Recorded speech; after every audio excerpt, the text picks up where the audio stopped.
Alam nyo ba na ang unang bunga ng ampalaya madalas tinatanggal talaga ng mga bihasang magsasaka? Bakit kaya?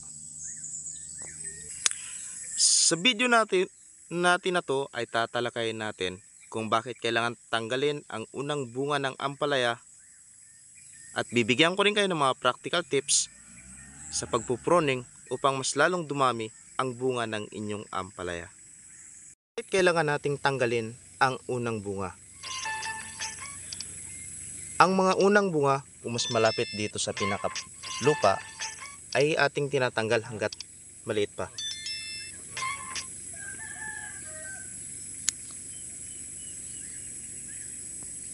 Tatlong dahilan kung bakit kailangan natin tanggalin ang unang bunga. Una, upang hindi kaagad o hindi maubos ang mga nutrients na nilagay natin dito ng unang bunga. Ibig sabihin, hindi kaagad makonsumo ng unang bunga ang mga nutrients na nakukuha dito. Pangalawa, upang mas lalong tumangkad ang baging ng ating ampalaya at mas maraming sanga ang ilalabas nito. At pangatlong dahilan, upang mag-produce pa ng mas maraming bunga, pantay-pantay na bunga sa susunod na mga linggo. Kaya ka-farmer, napaka-importante na tanggalin natin ang unang bunga, lalo pa dito sa ating ampalaya. Siyempre ka-farmer, kapag nagtanggal tayo ng mga unang bunga, ano naman yung mga disadvantage nito? Kung kanina ang mga advantage nito ay mas hindi kaagad mapupunta yung nutrients sa mga unang bunga lang. Pangalawa ay mas lalong mabilis na tumaas o tumangkad ang mga ampalaya natin. At pangatlo naman ay pantay-pantay na mga bunga sa mga susunod na linggo. Ang disadvantage naman nito ka-farmer ay una ay dagdag trabaho, no? So dahil puputol tayo ng unang bunga, dagdag trabaho ito sa atin. Pangalawa, sayang naman yung unang bunga. Yan ang madalas kaya hindi talaga pinuputol ng mga nagtatanim ng gulay. Ang unang bunga ay nasasayang sila. So sayang na putulin yung unang bunga. Tips naman tayo mga ka-farmer kung paano mag-pruning ng ating mga ampalaya. Ang una, sa pagpupruning ng ating ampalaya ay tanggalin natin yung mga dilaw at mga sirang dahon. Ito ang halimbawa ng dilaw na dahon. Kailangan natin itong putulin.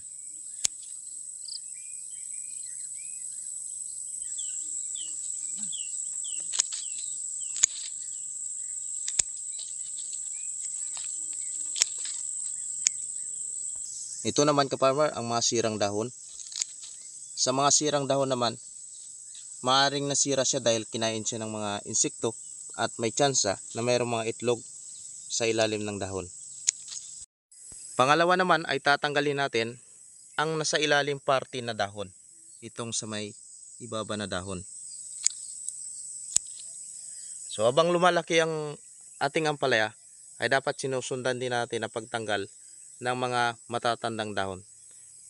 Ang sa baba naman, ang ating pagtanggal naman ay at least 30 to 50 cm o yung pinakamataas ay kalahating metro na tatanggalan natin ng dahon. Pero huwag tayong basta-bastang tatanggal ng dahon, lalo pat mura. Ang tatanggalin lang po natin, tatandaan natin yung mga dilaw na dahon, pares ng kanina. At habang tumatagal ay tataas ng tataas yung ating linis from 30 to 50 cm. In short, lahat ng mga dahon sa ibaba, lalo pa kapag kung ito ay mga matatanda na, mga kulay dilaw na, mga gulang na, ay dapat na nating tanggalin lahat. Ito ay upang maging malinis sa ilalim at pangalawa siyempre ay makapag-circulate yung hangin ng maayos sa ilalim. Siyempre ka-farmer, dahil malusog ang ating ampalaya, kailangan gumamit din tayo ng malinis, gumamit din tayo ng matalas na pamputol katulad nitong gunting. Pwede rin kutsilyo, cutter at iba pa upang i-pruning ang ating ampalaya.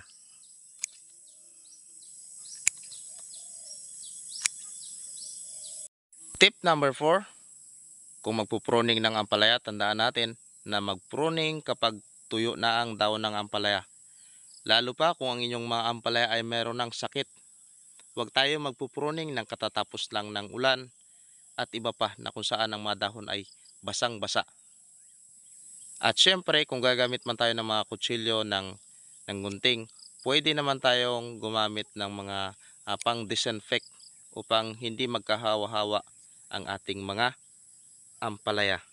At panglima, last tip, kapag magpo-pruning tayo, ay huwag nating ubusin ang kanyang dahon. Minsan iniisip natin ang pagpupruning ay makakaganda sa halaman. Pero ang pagpuputol ng dahon ay pwedeng makasama sa halaman, sa ating ampalaya. Bakit? Sa dahon nangyayari ang tinatawag natin na photosynthesis, o kung saan ang halaman ay lumilikha ng sarili nilang pagkain. Kaya kapag pinutol natin lahat ng dahon, ay may tsansa na hindi na sila makakapag-produce ng pagkain gaya ng marami silang dahon. Kaya lagi nating ay tandaan pa rin yung rule number 1 na tanggalin lang yung mga sira, mga matandang dahon, mga dilaw ng dahon. Yun lang tatanggalin natin. O kaya naman ay mga sanga na hindi healthy at mga unang bunga. So inuulit ko ka-farmer yung 5 tips ko kung paano ang pagpupruning ng ating ampalaya na dapat nating tandaan. Una ay tanggalin ang mga dilaw, mga matatandang dahon at mga sirang dahon. Pangalawa ay linisin o tanggalin lahat ng mga dahon dito sa parting ibaba. Tanggalin ang mga dahon sa parting ibaba upang makapag-circulate yung hangin.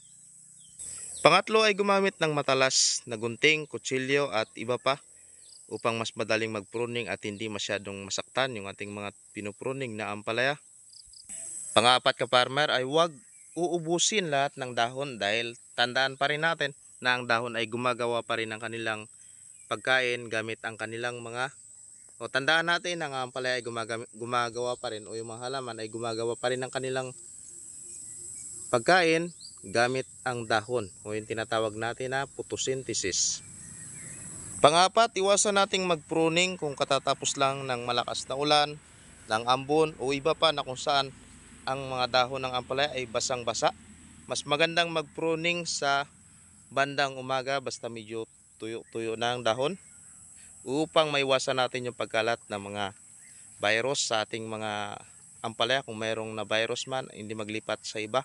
At syempre gumamit ng mga pan-disinfect sa inyong pamputol na mga gunting at iba pa.